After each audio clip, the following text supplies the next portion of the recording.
Listen. Okay.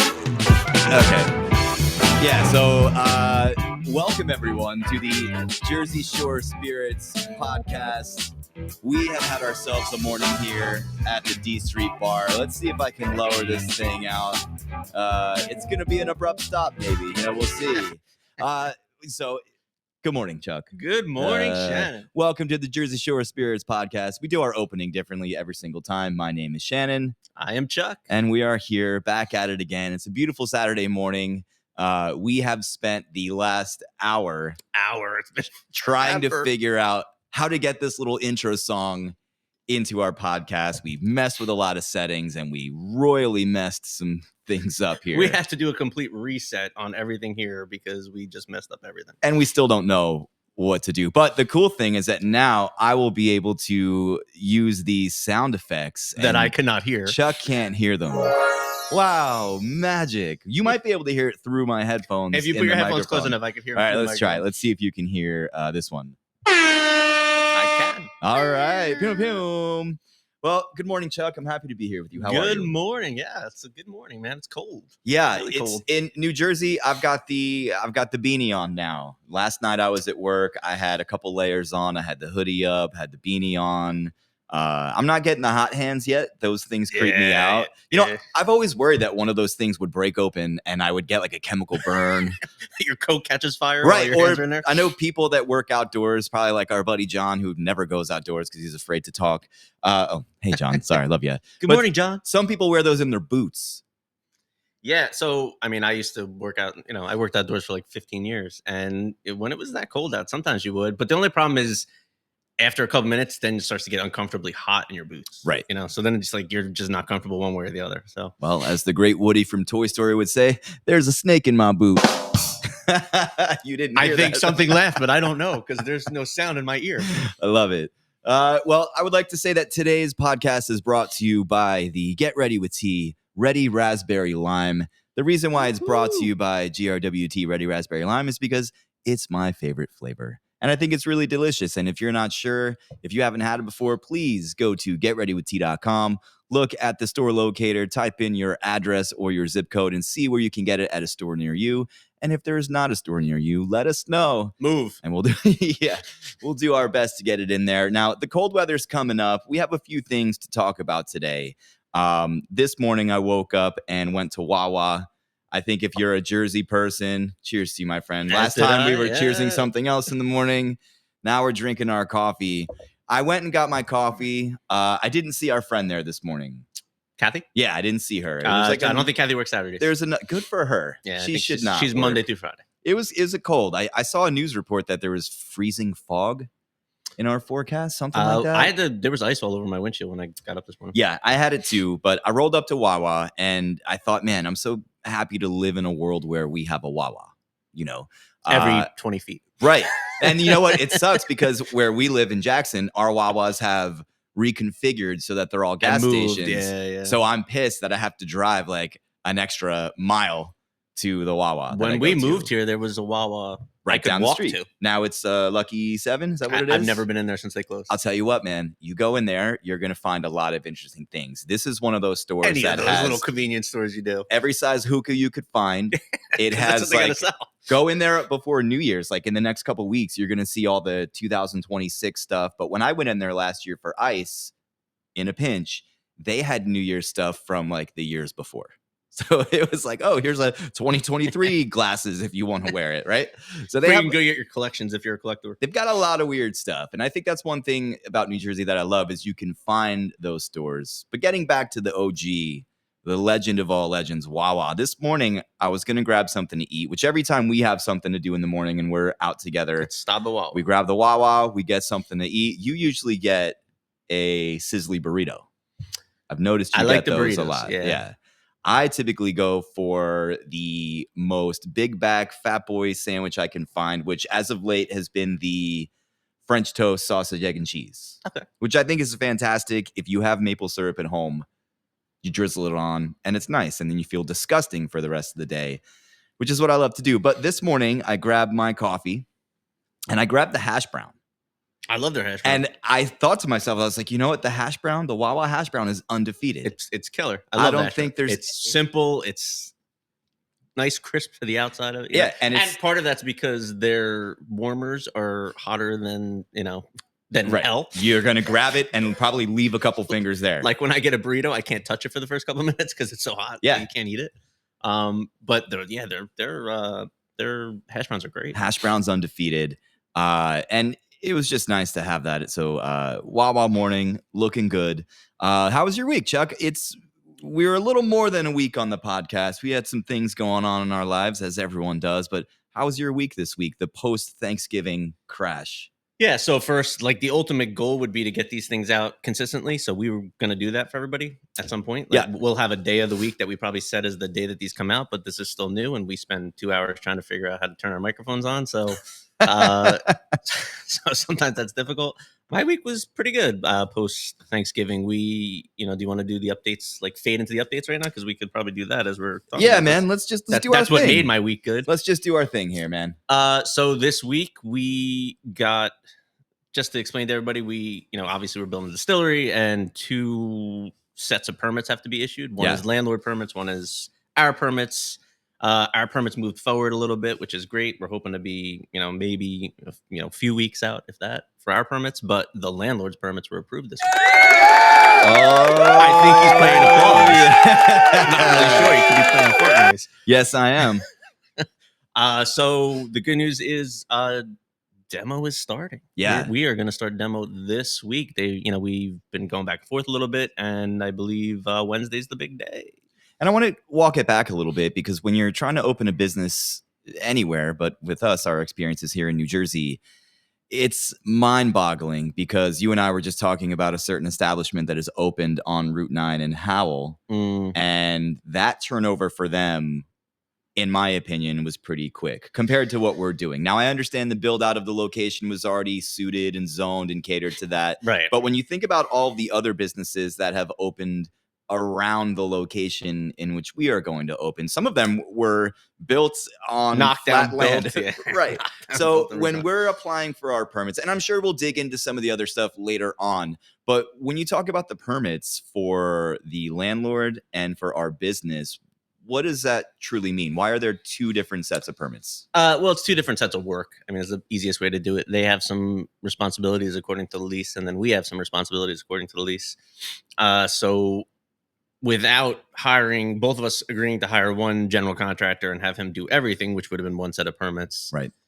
We did not, and not for any reason other than, he's got his guys that he prefers to use. Some of it was cost, it was cost effective. We have our guys that we prefer to use. So it's a little bit of that, which makes it a little bit more complicated that you have to get those 2 sets of permits. But, we're getting it done, and we're working pretty well with them to figure out the best ways to do all of that. And, we've had a little bit of back and forth as far as the building, the township wants to see this new set of drawings to show the difference between what you guys are plumbing is an example. Like they wanted to see what plumbing we're doing, what plumbing they're doing, because they're responsible for certain parts and we're responsible for certain parts. So that's really what makes it complicated. And even when we talk about other businesses opening, we had the zoning factor that we had to deal with. Right. Like we had to get approved to have what we're going to have in the area that we're going to have when we tell you guys what the area is, because we haven't announced it yet. And that took 2 years. I mean, a lot of time. It took no short of 2 years to get that done. I guess you can expect that anytime you're going to open a business that is working with any type of controlled substance, right? If you're opening up a brewery or even a bar in some cases, and a distillery, you're manufacturing these products, so there's heavy regulation. So basically our permits are the landlord has their permits to make this the basic layout of what we're looking for, and then we have our permits to come in and customize where we're going. That's a good way to explain it. And I think it's important that people who aren't familiar with this that can kind of put it together. And I know that you and John have been running the point on all the construction and the building things. So I'm kind of seeing it from being in the meetings, hearing the conversations, looking at the emails. And the one thing I've learned from this, from a business standpoint, is that, like you said, it's back and forth. but it sounds like there's compromise on both sides, right? Like some things we want, we don't get. Some things they want, they don't get. But we meet in the middle and we throw each other a bone here and there. I think that's kind of how the business works. I think we, in general, and we meaning our team and the landlord team, have done a good job of finding that middle ground. Yeah, right? and which you have to do. You really can't. Everybody's not gonna get everything that they want so easily. Like it's got to be a little give and take. And I think we've done a great job of working with them and getting that all to the point where we're at right now, which is getting ready to start the build out. And I was thinking about this when you had alerted the group that we got the initial permits this week. Is that think about all the frustration we've had over the last 2+ years. And the building side is just one. And this is crazy. The building side is just one tiny piece. It is one because tiny the piece, bigger picture is much bigger and there's all these little pieces that fit in it. But I was thinking about this when we're talking about our zoning, our building, our construction, getting demo going, even equipment. When you have all of these hands in the pot, I know we've been so frustrated. But I was trying to think about what? It's probably frustrating for all of the other parties involved as well, especially for our team with the landlord, that are coming in and doing their part. It's been a long time for everyone. And I don't think anyone wants this to stall out and not happen. When you consider all the factors that have gone into it that are in and out of certain people's control, it's been a pot of frustration. But I bring this up because it feels really good to see these pieces come together, right? If you think about the spring of 25, we got the zoning. Right. And now we've been slowly making the progress to where up until then, we've been thinking like, all right, are we going to have to pivot? Are we going to need to think of other things to do? Are we going to alter the business plan? But it just goes to show to anyone who's out there thinking about cooking up an idea, following a dream, it's not going to happen overnight. We've been at this thing for 2.5 years. Chuck, even longer since he's realized what he's wanted to do. So if you really put your nose to the grindstone and just work on it and have patience, it'll eventually start to come to fruition. And it feels good. I mean, for anybody that is looking at, and not just this business, obviously, because there's not many of these businesses in New Jersey. Any business, focus on what you got to do. Eyes on the prize. Don't ever unfocus. Like you're gonna have 100 people in your ear. Like maybe you shouldn't do this. Do something else. Like think of something. If this is what you want to do and you believe in it, just keep moving forward. You'll move it forward. And it might take 6 months and it might take 6 years. But if you just don't take all those distractions out of your head and just keep moving it forward, you'll move it forward. Just believe in what you're doing and you'll move it forward. That's all you got to do. And I can't wait until we get more entrepreneurs on our podcast to hear their experience, because I think the overall theme you're going to take away from these conversations is, hey, if you like feeling like you're getting kicked in the stomach repeatedly, open your own business, right? Especially in New Jersey, right, no doubt. So that's the update for the week. It feels really good, but there's always that sense for me, and I'm sure it's for everyone. It's that sense of impending doom. There's more coming on the horizon. With every bit of good news, there's going to come on other pieces. Yeah, man. Like you just got to keep moving forward. I don't know if we talked about. We did get one piece of equipment. So we brought that up last week. We didn't discuss it yet. What it is. Now you are in my mind because that is next on the menu. So why don't you tell us about that contest that we had? So we decided a cool thing to do would be to just throw it out as a picture on our social media. Yeah. And invite everybody to take some guesses on what they thought it was, because it is a kind of different looking piece of equipment.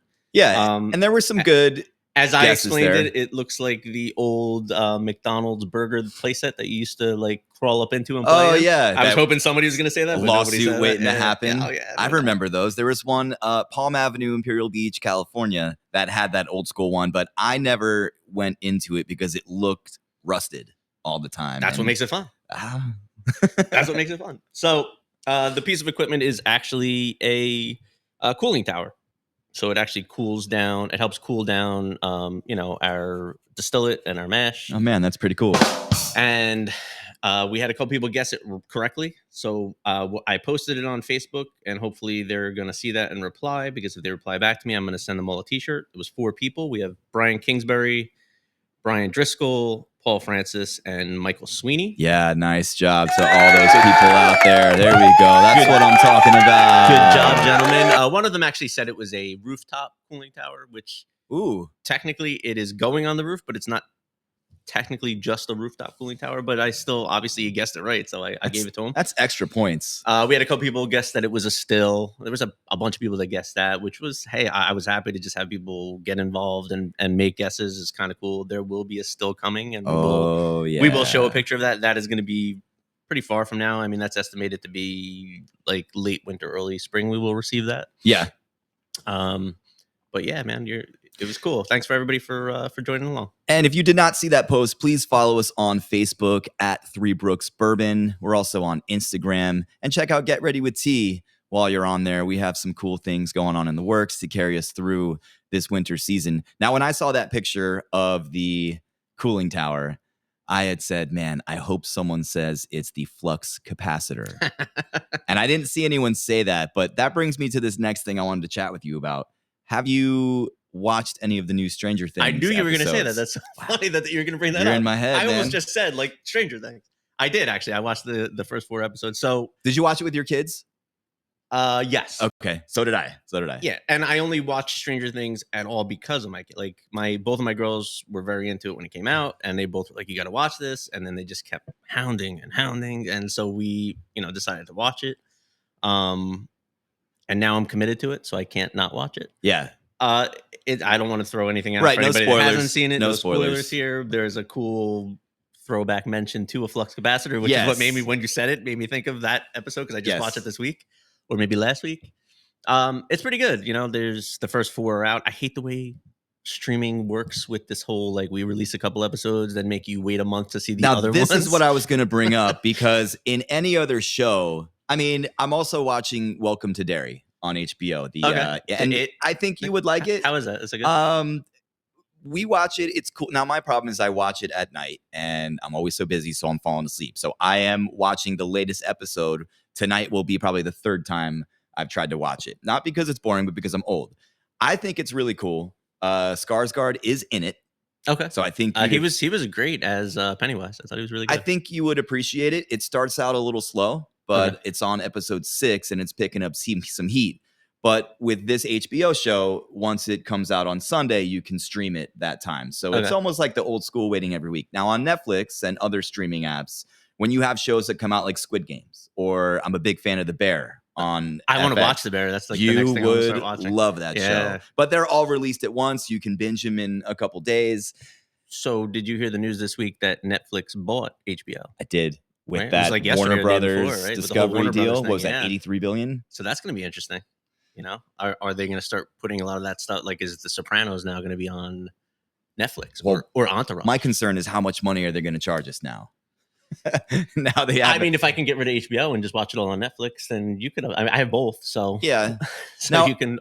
I know there's like the Hulu Disney deal. We have that, and some of those things are available, I think, on both services. And then I say to Colleen, why do we have both of these if they're the same thing? I think if you don't have the combo pack, it's a different and you can't version get it right. I think so that I'm not positive. That's what I'm afraid will happen. We have all we have every streaming service. But getting back to the format of the Stranger Things episodes, I love it and I hate it.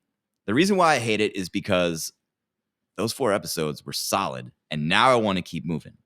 But the one thing that I do like about it is if you look at the dates that they've chosen to release these volumes of episodes, it was Thanksgiving, Christmas. The next one is Christmas, New Year's. And then New Year's. And the reason why I like that is because it seems unconventional to get back to a conventional time, because this is going to have families together.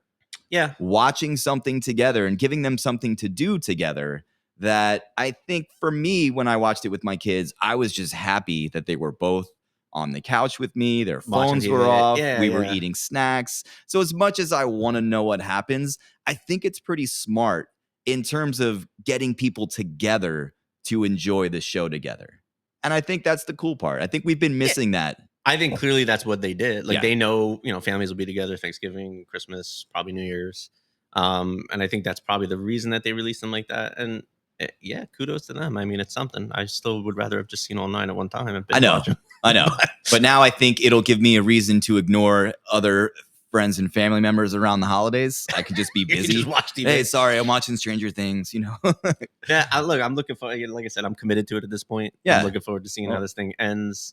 And if you haven't watched it from the beginning, like, I'm not into sci-fi at all. I really don't like sci-fi at all, and this was pretty cool. It was a cool little, and a lot of, I mean, if you're from my generation, a lot of like 80s throwback stuff, Yeah. which makes you love. And I think they nail it. Yeah, You know, they like do. they nail it 100%. Every detail. episode they threw something in there that I was Every like, oh, I detail. remember that. Like even the Doritos bag. Yeah, yep. Was like, oh, I remember that bag. That was a cool bag. Yeah, that was very cool. Delightful Derek. Or the other name. That's a good one too. That's a good one too. Yes. Over this weekend was last weekend was Black Friday, and I know we talked about this last week. Yes. I did end up going to the record store day Black Friday. Awesome. I did go to Clarizio's in Point Pleasant, the music store. I was the 14th person in line. I woke up an hour late. I got there at about 7:15. They open at 8. Okay. So it wasn't a bad crowd. I did my good deed, Chuck. You'd be proud of me. I set my chair down in line, said good morning to the people that were around me, and walked across the street to Dunkin' Donuts for coffee. It was cold. And I bought everyone donuts, man. I came back and I got the name Donut Dude from a couple of the people there. That's Donut Dude. Make sure he gets what he wants. And it wasn't a strategic move. I wasn't giving out donuts to get what I wanted, but I was still in the Thanksgiving mood. Yes. And it felt very nice to some of the people in line had been waiting, I think since like 2 a.m., which I thought was wild. That's awesome. No overnights. Awesome. It was, I love dedication. It was cool. It was good. But it was a good time. I got all the records that I wanted to get. And one for me. Yeah, you got your Take on Me. The Aha. Got your Take on Me. And the cool thing was when I walked into the store, they had it very organized. So if you're waiting in line, they let 2 or 3 people in at a time, and you have to start from the left, alphabetical order, and move to the right. Okay. So you couldn't just like run in like Black Friday and start grabbing stuff. Yep. Like you had to go in order. So of course the first box I saw was the A, and I was like, all right, we at least got one thing that we came here for, which is super cool. So if you're local, Point Pleasant, Clarizio's Music, really cool store, great people. Support all these guys, man. Check them out. Support your locals. And I think at some point we'll start to talk about more record stores here. We have a lot to cover on this podcast, not just our business, but others. It's cold out. Baby, and I know that I have been partaking in some spirits to warm myself up. Yes. And we've been talking about different types of cocktails or different types of drinks throughout our very short history of this podcast.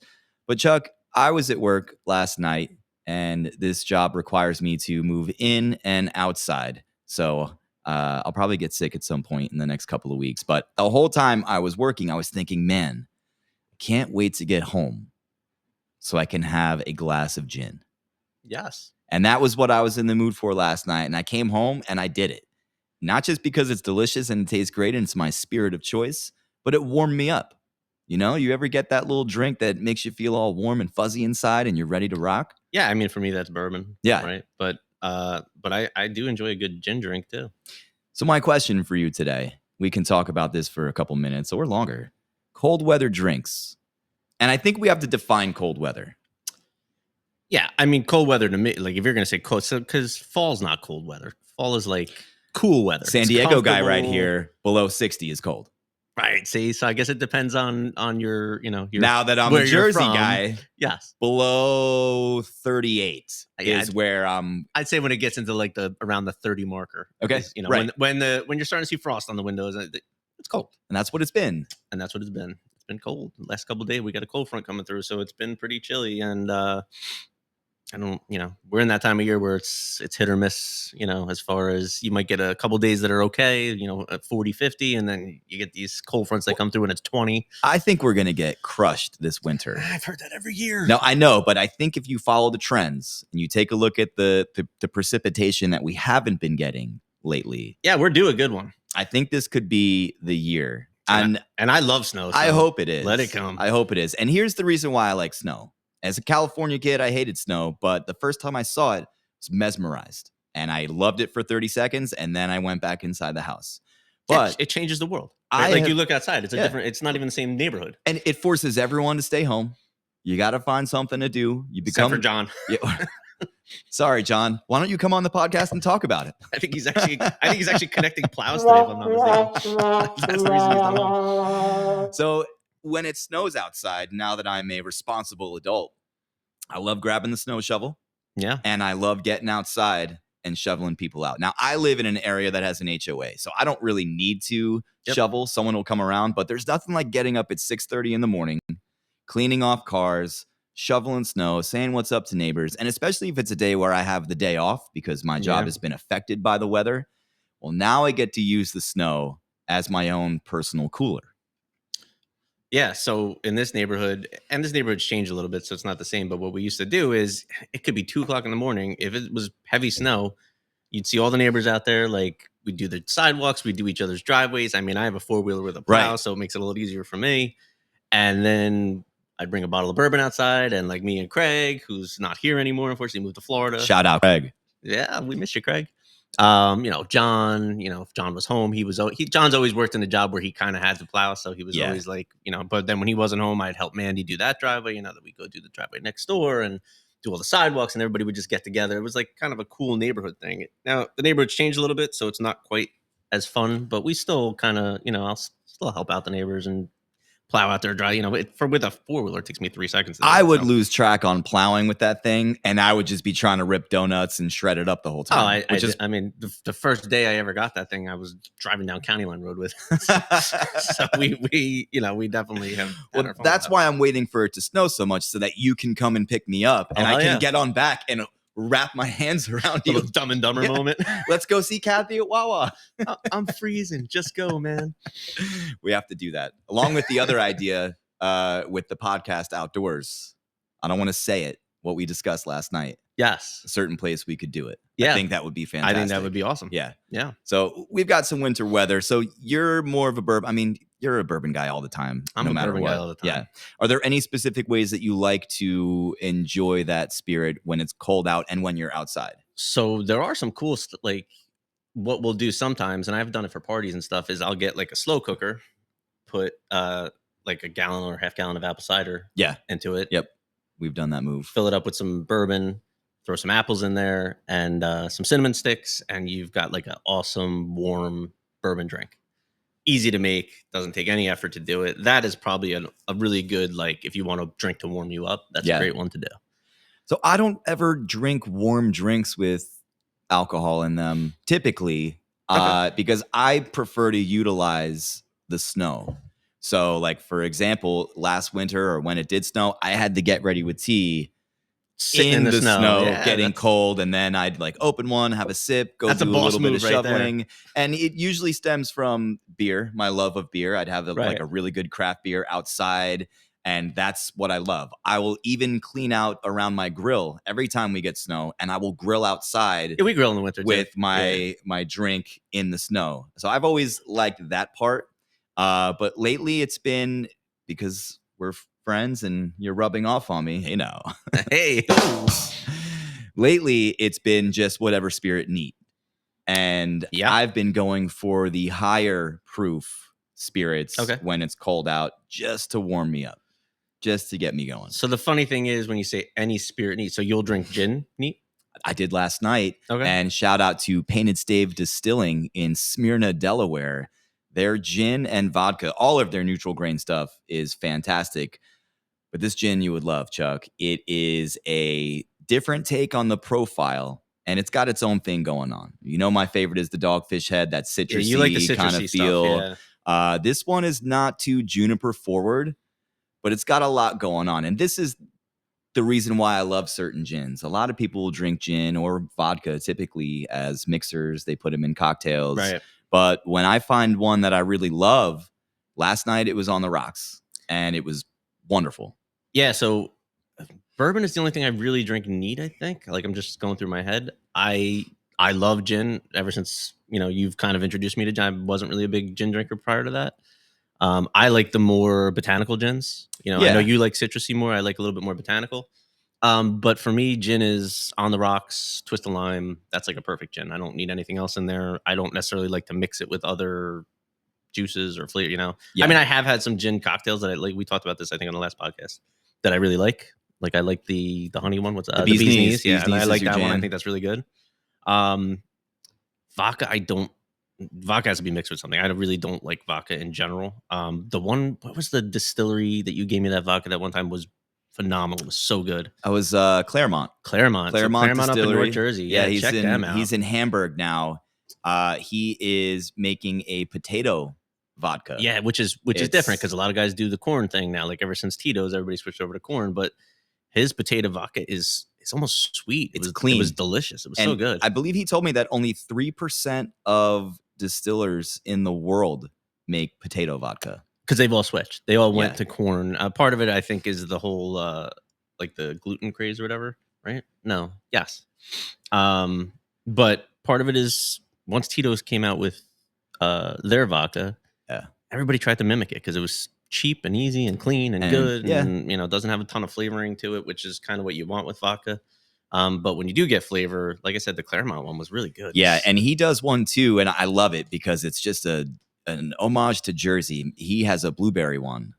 Okay. And it's not like a typical flavored spirit where, all right, we know you used a government approved mixer or flavoring, and it's got like that sweet kind of artificial taste. Mm-hmm. You know the ones I'm talking about. Yeah. This one is almost like it's been conditioned, and it has the essence of the flavor. So it's not like super sweet forward. This is the flavor like you would expect from some of the bigger name vodkas that have the flavors. But this one's got the essence to it, and it's solid. I believe he's got a peach one as well. That's your favorite.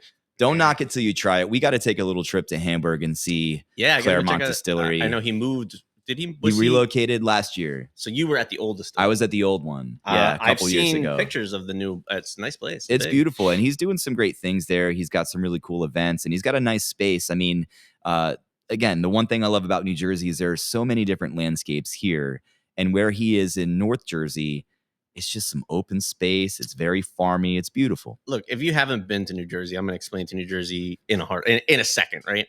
Go from like Hudson County, right? The northernmost part of Hudson County to maybe Atlantic City, and connect those points in an arc, like a rainbow.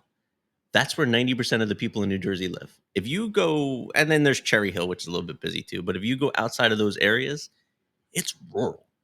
Like, I mean, even places that when in your head, you're thinking like, oh, like there's a lot of North Jersey spots that everybody's like, oh, North Jersey's so crowded. North Jersey, unless you're in Hudson County, Essex County, it's not crowded. It is. Yeah. It is. You're in farmland. Like, it's rural. So like people in their head, like when I talk to people that aren't from Jersey, are like, oh, like everywhere in New Jersey is so crowded. Like, how do you live there? And I'm like, it's really not. Like, where I live is pretty crowded. Where we live is pretty crowded. There's a lot of people that live in this area. And it's all like, follow the East Coast of New Jersey. Like, that is where the bulk of everybody lives, because they're trying to get to New York, or they're trying to, get to the Jersey Shore, where it's like, that's where everybody lives. So that's where, that's where all the restaurants and the stores and the this and that. But when you get to outside of that, like, arc, there's nothing there. It's pretty. And if that's what you like, it's pretty cool. It's pretty, we got a lot of different landscapes in New Jersey. It's not as crowded as, when people say the Garden State, there's no gardens. Like, yeah, there is. There's a ton. There's a lot. Horse farms galore. Yeah, right? Like, I never realized how many farms were in one of the Jersey biggest horse farms is probably 20, 25 minutes west of here, right? And there's a ton here. But at the same time, I've always talked about relocating somewhere else, whether it's a different town, different state. I'd love to go back to San Diego. Unfortunately, I'm priced out, so that's not happening. It's gonna happen here too, my friend. Too many connections here. I'm not trying to leave the family, the friends, too much love. But this area that we live in now, right here in Jackson, right by Monmouth County, in Ocean County, we have everything. Everything you need. You want to go to Philly? Away. Philly's an hour away. And the reason why that's important to me, and Asbury Park, 20 minutes. Love Asbury. So I love living by the beach. We know we've got good food here, but for us, for the music lovers, anytime there's a major tour coming around, we know we'll have options to go to it, and it's not the worst kind of trip, right? I never have to be the guy, unless it's a Grateful Dead show, that's like, oh, I drove 12 hours to be here. Like, oh, I got out of work an hour ago. And honestly, when you say the best restaurants are all within, the best restaurants in the state are all within 20 minutes, a half an hour of here, right? Yeah. When you talk about music, the big bands are going to play either at Giant Stadium or down in Philly or Atlantic City, so you can see them any of those places.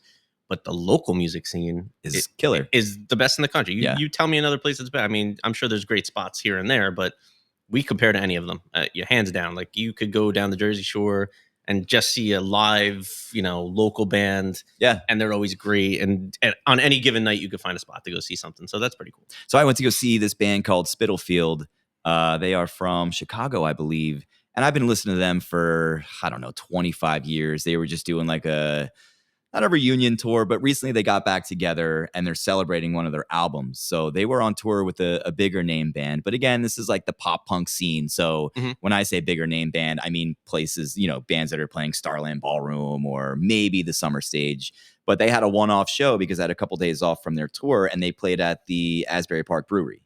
Okay. I went there, $15 ticket, sold out. So there was 50 people there. Stood right in front of the band the whole time, sang every word. It was great. But the opening bands were all local Asbury Park bands. One of them I knew, but the other two I had never seen before. They were phenomenal. Yeah, they were amazing. So many good bands. So every time we go in somewhere and see a band, it's always like, wow, these guys are killer.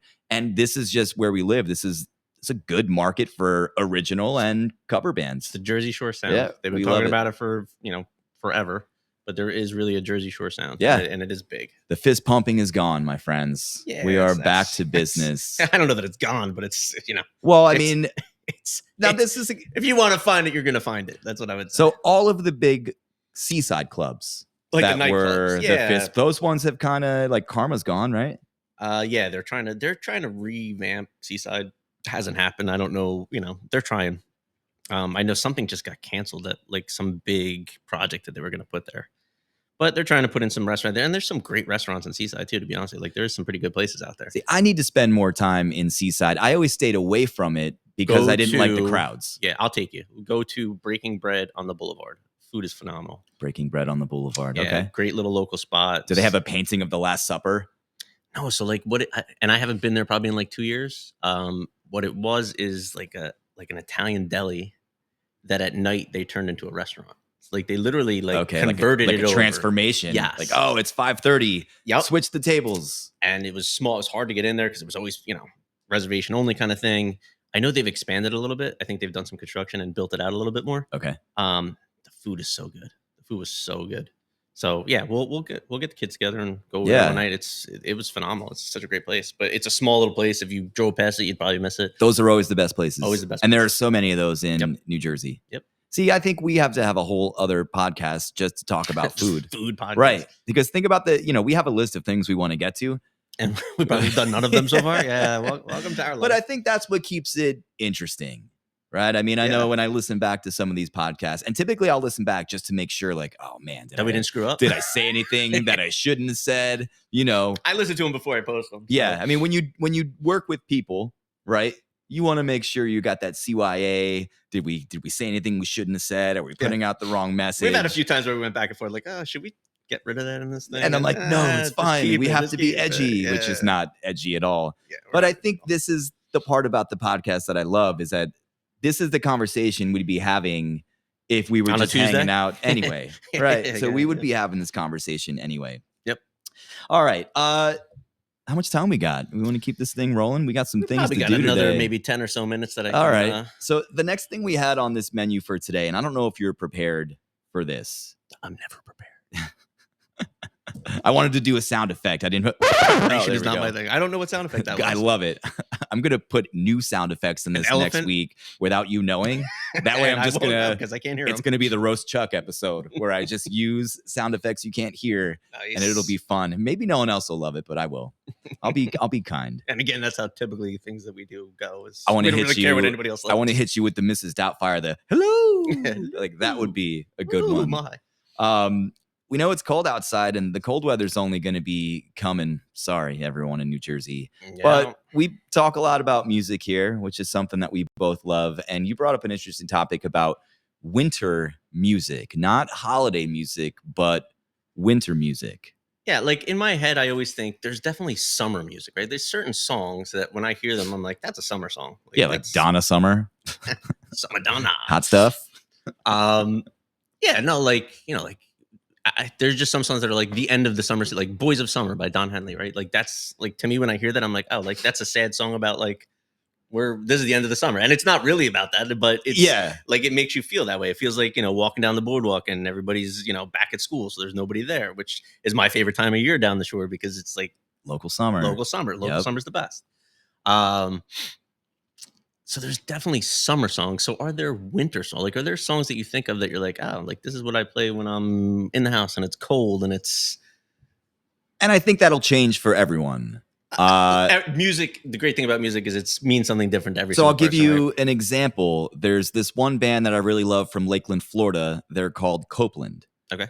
And I've been following these dudes for 20 years since I was in high school. They're a really cool band. They've done a lot of different types of albums. But there's one album that they put out called Eat, Sleep, Repeat. I want to say it was like 2006. And it's not a winter album. Okay. But I remember when it came out, I was enrolled at Brookdale Community College. Shout out to you, Brookdale. Same. I was there. I didn't want to go, but my dad was like, listen, you almost didn't graduate high school because you were a clown and you got to do something. You can't just stay home. So I went to Brookdale and wasted a bunch of money on student loans. But I remember driving there in the winter and that album had come out. So now every time I hear songs from that album or even just the opening of that record, I think about the winter. Yes. And I think about seeing my breath outside. Mhm. And it's something that I love. And ironically, this band doesn't tour a lot. They're playing in Philly next Friday, opening up for a band called The Starting Line from Philly.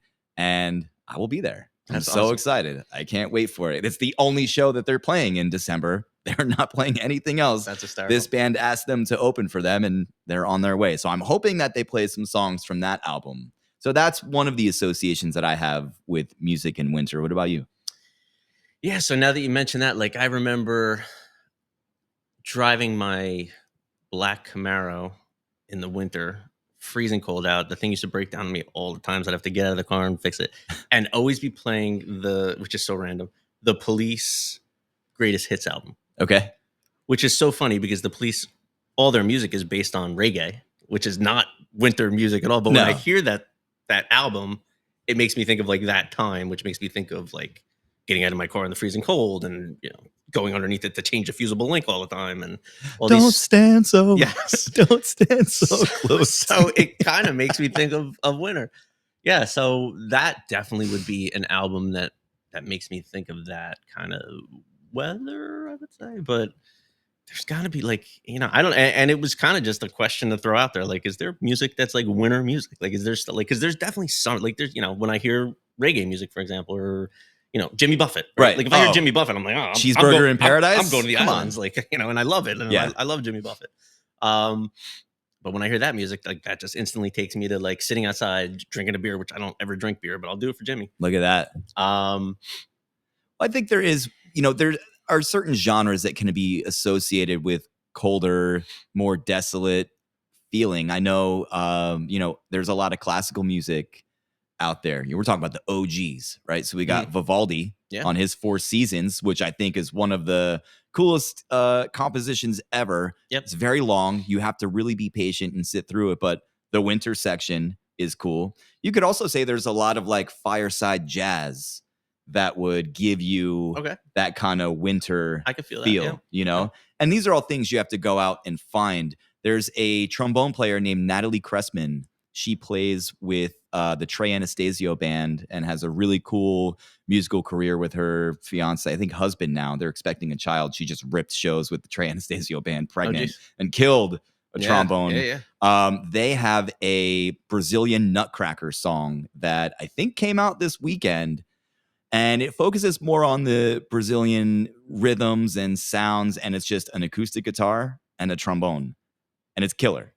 Now, that is pretty cool. Although it is Nutcracker, so we associate that with Christmas, it's a different take on it that I think just the instruments alone, with there being, you know, obviously no lyrics, no crazy production, kind of would give off that wintry feel. Yeah. I mean, I love that you brought that up. I'm one of those weird people that actually has a classical station on my radio. My if you ever saw my car radio, I mean, Shannon has seen them, but like I have, you know, I have a jazz station. I have a classical, like a real classical music station. Yeah. I have rap. I have classic rock. I have new music. Like just have everything because I do kind of listen to everything. So I love that you brought up classical music because most people wouldn't think of that, and most people wouldn't listen to it. It does take a little bit of like focus, patience, right? Like, and I remember being in school, and that would be music that teachers would go to. Like, all right, we can listen to And the music, but kids it's are got to like, be this. oh, like I don't want to listen to Now, that. But listen to it. I've been using for like study or focus music in all of my different walks of life. They now have classical music that has been redone with like lo-fi hip hop beats. So It's you different. can listen to those melodies, you can modernize it a little bit. And I think the rhythm of the lo-fi beat kind of, for me, is like a humdrum, like, okay, it's background music, but I'm focused on moving or working to whatever that pace I mean, is. I kind of associate that with when I'm working. A lot of times, I'll put a TV on in the background, and I have to play something that I've seen a million times, so I So don't you're not looking think up? about it. Yeah. Right, like it's just Yeah. background noise, which is usually either a lot of comedies like a Seinfeld or a King of Queens, something like that. Or Sopranos to me is like a show that I've seen a billion times, and I'll play it in the background, And you I'll know just, every word. yes, You and I'm can like, recite every line. Entourage, I'll put on all the time. Entourage always reminds me of like my friends when I was younger. Yeah. And like I could just play it, hear it in the background, but I'll be focusing on work and not thinking about it. So similar to that, music, I have a harder time because I'll get into it. So if I'm working, I mean, everybody knows me. I always have an AirPod in my ear. I'm always listening to music, but like it's harder for me to work and concentrate on that because I'll actually kind of get into it a little bit. Well, when you say you get into it, is this like a performative dance move? Oh, Are yeah. you pretending to be David Lee Roth? Like, are you? Oh, yeah. What are you I'll break doing? out the air Are you guitars the to- Funk Master Flex? What are we doing here? How do you get into it? I think you played a sound effect. Yeah, man, I'll definitely get into music. I mean, I'd be lying. Like I have a record player at work and I play records all day long, so I do have background record music going on all the time. But like I said, for me, like if I have the TV on, it's just kind of like white noise in the background. It just kind of helps me focus a little bit. I've been using the U-Logs on YouTube. Did you see that there's a Stranger Things fireplace? Yeah. On the Netflix U-Log. that you can play So that's Stranger the thing, is that you can go onto YouTube or anywhere on the internet and you can find different Yule logs for everything. That's actually pretty cool. There's a live one now. It's like a live YouTube stream, and it's from the Grateful Dead. So they have a scene with the fireplace, and there's all awesome. this like hippie stuff and band logos, but they play live shows with the fireplace. I have to check that out. I didn't even know that. It's cool. I know there's a Star Wars one where they have like a burning Darth Vader. Like he's just on his deathbed. Like when he's dying. Yeah, he's awesome. Just on fire, and that's the holiday. That's the whole Yule and log. I think that could qualify as a winter music, right? I mean, we're looking at a fireplace, and some of those do have like that kind of more Christmassy jazz that I do like. Yeah, I mean, traditionally when you think of the Yule log, you think of like Christmas. I mean, I remember when I was a kid, it was like Channel 7 would play it all day long and just play on like Christmas music. Yeah. So that's what I was thinking. And then go to commercial. Hold on a second. We don't want you to be that cheery. We want you to buy soap. Now, you mentioned the Police before. Police are a super cool band. They're a 3-piece band, right? Correct. Just Sting, Stuart Copeland on drums, and I don't know who plays guitar. Andy Summers. Okay, thank you. Yeah. Wow, Summers. And you love them in the winter. How ironic. And it's funny when you said that the band Copeland that you like, the first thing that came into my head was like, Copeland. That's actually what said it. I was like, oh, wait a minute. Now, this is where you see the connections. This is some weird stuff going on, because I wish Ian was with us right now, because I saw this video a couple weeks ago. There's a company called Drumeo. And I don't want to. Yeah, I know it is. So they're cool. I don't use them. I mean, they seem like they're for drum lessons, and they're for drum lessons. It comes up on my like Facebook all the time. They do a series of videos with very well-known drummers where they will have a well-known drummer listen to a mainstream type of song for the first time. It has to be a song they never heard, and then I saw Chad Smith do the 30 Seconds to Mars, 30 Seconds maybe. To Mars song. Yeah. I saw that. And then I think they might have had the 30 Seconds to Mars drummer do a Red Hot Chili Pepper song, and he was in the studio and he didn't know he was there. That's pretty cool. But and this is crazy to me, because I'm thinking like, all right, you're a well-known drummer. How have you not heard those songs? It's not like you're playing a world music tune that you've never heard. I can understand. So I can kind of understand maybe like Chad Smith not hearing the 30 Seconds to Mars song, because it's a newer. Yeah, not that it's a newer song. They're it's been not out for a while, huge but they're mainstream not, band. They're not on. And if he's not into that kind of thing, yeah. But like for you to say like they haven't heard a Chili Pepper song, that's crazy. Surprise me a little bit. So back to the Police, Stuart Copeland was on here. Okay. And this one was so cool. I respect the hell out of Stuart Copeland. He's amazing. I love the way that he plays drums. And I think the one way I would describe him is that he's unassuming in his playing. He just kind of does his thing, doesn't expect much from the structure. He just goes with it, which I love. he listened to a Limp Bizkit song Oh, that's for the funny. first time, and it was Okay. the song "Rollin'." Have you heard that song? Yeah. And he absolutely ripped it. He did such an amazing job with that I gotta song. check that So out. That's cool. check it out. It's on YouTube. Stuart Copeland plays Limp Bizkit after hearing it for the first time. It was super cool. And I forgot what. So I watched some document. To be fair, I watch a ton. Shannon knows I watch a ton of music documentaries. That's like Yeah. my thing. And they're good. And there was one where Stuart Copeland is talking about. It might have been Under the Volcano, like when they recorded. Is that Synchronicity? That album, right, where Every Breath You Take is on it. And I think it was Every Breath You Take. He was talking about like Sting brought the track to the meeting like the next day. He had recorded the whole thing, and like of course they want to have like their little input and like so Yeah, they're in the band. he was like, you know, trying to play it and like nothing was working. And then at one point he's just like, just play the goddamn track. I'll just play it like the way you played it. And that's actually the recording they went with. Like Sting basically recorded the whole song and he just like put his version, like his drums on Sting's recording. But he was like, and he's like, I'm trying to change it. I'm trying to like, you know, put a little bit of my thing here. He's like, and I just play the goddamn track. I'll play it the way you did it. Yeah, he's amazing. Like that was an amazing band too. Like the amount of hits that they had for the short run. That like I'm always amazed by bands that had such a short run and did so much, so many hits. Right? Yeah. Like people, you know, whether you love them or not, the Beatles were only together for 10 years. They were like 18 to 28. They were together, right? And in that 10-year span, think of all that music that they made. And all their solo stuff was impressive too. I mean, it's crazy. It's 4 really great musicians that, you know, but the amount of like the Lennon McCartney songwriting team, like the amount of stuff that they wrote is insane. And it's wild that, well, maybe it's not wild, but it's impressive that McCartney and Ringo are still doing things today.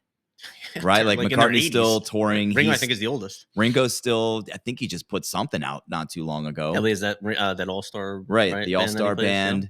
So it's nice to see. I've never been the biggest Beatles fan. Not that I don't like them. I just was never as into it as other people were. Now that I'm older, I mean, Wings. I love Wings. I love Wings. Right, George Harrison, I think, is the songwriter that they always like held down, and when he started writing his own stuff, it was like, oh, you're just as good as these guys. And like the younger Beatles stuff is more like poppy kind of hits, which just got their name out there. But as they got older and they started getting into their other, like, you know, Rubber Soul, Acid. Yeah, I mean, look, it is what it is. But their songwriting just got amazing, right? Like some of their songs, like if you listen to Let It Be, like some of the songs are great, like The Long and Winding Road, or like there's just such great songs on that album. Glory days of songwriting. They don't really make them like that. I mean, there are some musicians and bands and artists that are doing things like songs. That. But to think about how those songs were written, how they were recorded, and the time that they were done in, it's pretty impressive. You know, I think it's the evolution of music, obviously, but the de-evolution of making albums, right? Like people don't like the way that the recording industry is now. Like me and you could record a song today, put it out on something, and it could hit and be great. And that doesn't mean we'll ever make an album out of it. Right. Whereas, and that's, I think, why we both appreciate albums so much. Like a lot of especially older albums have like almost like a theme to them. Like you listen to them, there's certain albums. I always say The Darkness on the Edge of Town, Bruce Springsteen.